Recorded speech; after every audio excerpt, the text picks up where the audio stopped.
শিরোনাম মুক্তিযুদ্ধ, শেখ মুজিব ও জুলাই আন্দোলন, নতুন বার্তা দিলেন উপদেষ্টা মাহফুজ আলম। ১৯৭১ সালের মুক্তিযুদ্ধ, বঙ্গবন্ধু শেখ মুজিব ও জুলাই আন্দোলন নিয়ে নতুন বার্তা দিলেন অন্তর্বর্তী সরকারের উপদেষ্টা মাহফুজ আলম। তিনি বলেছেন, বাংলাদেশপন্থীদের অবশ্যই মুক্তিযুদ্ধপন্থী হতে হবে।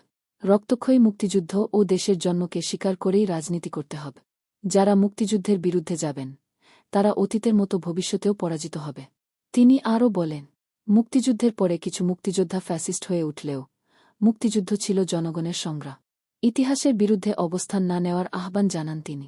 জুলাই আন্দোলন প্রসঙ্গে তিনি বলে, এটি জাতিকে ঐক্যবদ্ধ করার নতুন সুযোগ এনে দিয়েছে।